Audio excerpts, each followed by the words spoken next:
Aktor Dude Herlino menyerahkan uang honor sebesar 5,25 miliar rupiah yang diterimanya sebagai brand ambasador PT Dana Syariah Indonesia ke penyidik Ditipideksus Bareskrim Polri.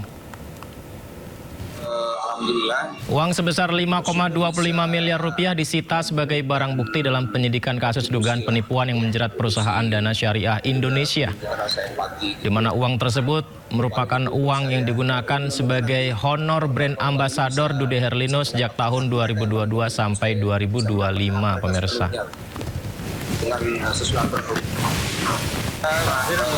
Alhamdulillah, bersyukur bisa memberikan kontribusi lah, ya, kontribusi dan juga menunjukkan rasa empati gitu ya. Paling itu buat saya. Ya mudah-mudahan nanti korban-korban ini bisa mendapatkan hak mereka yang paling penting untuk saya, bisa mendapatkan hak mereka sepenuhnya dengan sesuai aturan hukum. Terakhir yang mesti dikawal proses restitusinya sih. Oh iya. Jadi nanti penyidik kan sudah ngumpulin sejumlah angka dan mudah-mudahan yang berhasil dijaring bisa dibawa full ke jaksa penuntut. Nanti itu full juga dibawa ke persidangan. Nanti hakim akan memeriksa dan nanti hakim akan memerintahkan bagaimana nanti jaksa atau polisi bersama dengan LPSK melakukan restitusi, ya, pembalian kepada uang itu secara adil kepada mereka yang benar-benar jadi korban. Ya pemirsa, kalau jadi petugas keamanan ya, membantu warga menyeberang jalan nih ceritanya pemirsa. Silakan warga jalan, tapi stop, warga stop, mobil mewah silahkan lewat. Loh, kok malah warga yang disuruh stop, mobil mewah yang didahulukan? Ya iya pemirsa, soalnya ada yang maunya begitu. Warga nyebrang di stop, mobil mewah silahkan lewat. Dan jangan pukul mobilnya. Maunya begitu kan? Kalau maunya nggak diturutin, nanti dibawa ke pos, disuruh sujud, diangkat kerahnya, disuruh minta maaf, diancam vendor, dihubungi, diancam dipecat. Iya kan?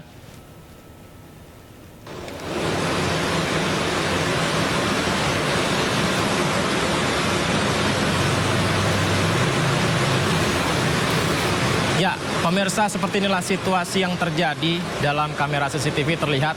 Nah, itu dia.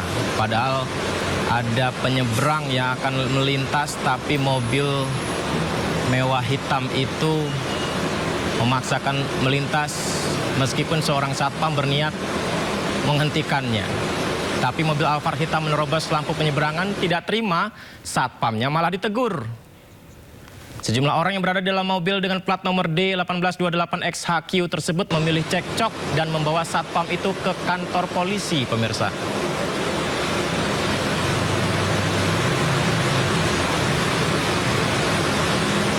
Ya, ketika informasi itu ramai, ada pengakuan bahwa sudah ada perdamaian antara satpam tadi dengan yang mengendarai mobil Alphard tersebut, tapi ternyata ada bantahan. Jadi satpam Victor Hareva mengaku sempat ditunjukkan KTA pelaku dan ditegur tidak ada hak menyetop mobil Alphard hitam itu dan diancam akan dihubungi vendor untuk memecatnya.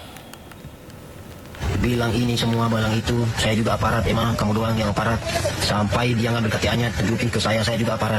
Setelah kepala pospolnya datang, kami duduk di dalam, dan setelah saya sudah memberitahu kronologinya, dan kepala pospolnya menyampaikan ke saya, kamu salah, kamu tidak ada hak untuk memukul kaca mobil. Nah, setelah kepala pospolnya bilang tersebut, orang tersebut yang 3 orang menanyakan vendor saya, dan akan ke vendor saya segera untuk saya dikeluarkan atau dipecat. Karena saya tidak ada jalan keluar, saya salaman kepada beliau dan bersujud, minta maaf, saya salah, saya akan jadikan pengalaman saya, pedoman saya untuk kedepannya. Nah, setelah itu mereka mau keluar di pintu pospol. Padahal saya sudah salaman 2 kali ke mereka. Kerak baju saya ini diangkat sama supirnya, giniin di atas sambil ngomong di hadapan saya, "Woi, jangan kayak preman di sini, kamu kerja yang benar aja." Datang ke saya. Tim penasihat hukum dari Saudara Vicol atau Saudara FH, ya, security di Bundaran HI yang beberapa waktu lalu ya mengalami intimidasi dari pengendara mobil Alphard yang menerobos lampu merah, ya, Dalam pernyataannya Bapak Kapolsek mengatakan telah ada perdamaian, telah dibantu difasilitasi mediasi. Ya. Klien kami pada saat itu Pak disinyalir dijemput oleh oknum yang berpakaian batik, terus dibawa ke kantor polisi, ke Pospol. Orang lagi dibawa tekanan seperti begitu, itu bukan perdamaian namanya Pak. Kita kan belajar aturan Pak, gitu loh. Maksud saya gini, jangan kita memberikan laporan kepada pimpinan kita, di mana laporannya pun salah, gitu loh. Ya, kalau dipaksa salaman ya mungkin bisa, karena pada saat itu di kirinya oknum, di kanannya juga teman-teman dari Pospol. Siapa yang tidak tertekan Pak mentalnya? Ya, ternyata berita itu pemirsa sudah sampai di telinga Gubernur Jakarta Pramono Anung. Pramono menegaskan Satpam tersebut tidak bersalah dan akan mengusut pelaku intimidasi dari mobil Alphard hitam. Adalah untuk nasibnya Satpam, saya akan meminta untuk tidak dipecat atau diberhentikan. Bahkan yang bersangkutan sebenarnya malah menjalankan tugas dengan baik sekali. Dan terlihat bahwa mobil Alphard itulah yang kemudian melanggar. Dan kemudian kami juga mendapatkan laporan bahwa mobil yang pakai plat itu adalah plat palsu. Sehingga dengan demikian orang yang menegur harusnya yang diberikan sanksi, dan saya sudah minta untuk aparat penegak hukum, kalau kemudian ini tidak bisa diselesaikan secara baik, ya tentunya yang melakukan seakan-akan berkuasa begitu, pada dia salah, itu harus diberi sanksi.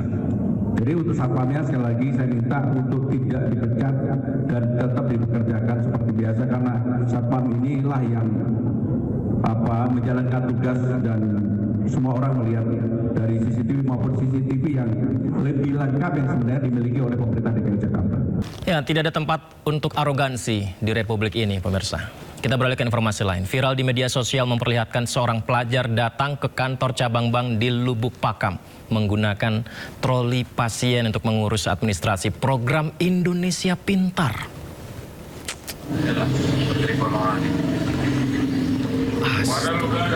Anda bayangkan pemirsa, pelajar menggunakan ambulans dan troli dipan pasien ya menuju ke bank untuk mengurus administrasi Indonesia Pintar. Ya ampun, apakah harus sampai segininya gitu ya? Jelas netizen banyak menyayangkan dan prihatin. Pasalnya siswa itu tengah terbaring sakit namun dipaksakan menggunakan tempat tidurnya menuju ke bank. Akan tetapi peristiwa ini pihak Bank BNI tegaskan kedatangan siswa bukan atas arahan petugas. Lantas arahan siapa?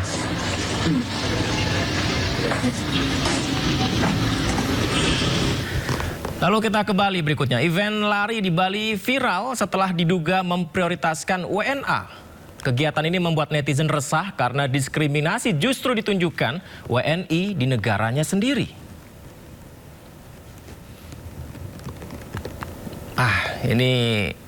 Ini kan negara kita ya, kok mereka yang senang-senang begitu ya. Dugaan praktik diskriminasi terhadap WNI mencuat di media sosial setelah sebuah komunitas lari di Bali dituding memprioritaskan peserta warga negara asing dibandingkan warga negara lokal. Anggota DPD Bali Niluh Jelantik juga buka suara di media sosialnya dan menyesalkan peristiwa ini.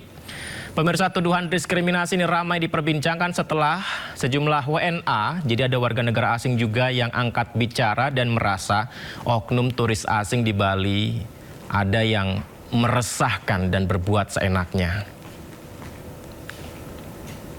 Lari di Bali yang melarang orang Indonesia untuk bergabung. Aku Josh Belari. And I'm Jack Ahern, and we're making this video because it's time to stand up for what's right. Udah terlalu lama, sebagian orang asing datang ke Indonesia, bikin klub lari yang menguasai seluruh jalan bikin macet, dan mendiskriminasi orang lokal. How do you come to someone else's country and then think you have the right to do that? Sudah waktunya kita membela orang-orang Indonesia yang kita cintai. Karena ini menambah stigma bahwa semua bule itu bodoh dan racist. Dan aku gak mau itu terjadi. Indonesia, we love you and thank you for being so welcoming to us. Orang Indonesia, kalian termasuk orang-orang paling ramah dan paling baik di dunia ini. Kalau aku punya klub lari, semua orang bisa ikut. Entourage Bali, fix your shit or get out.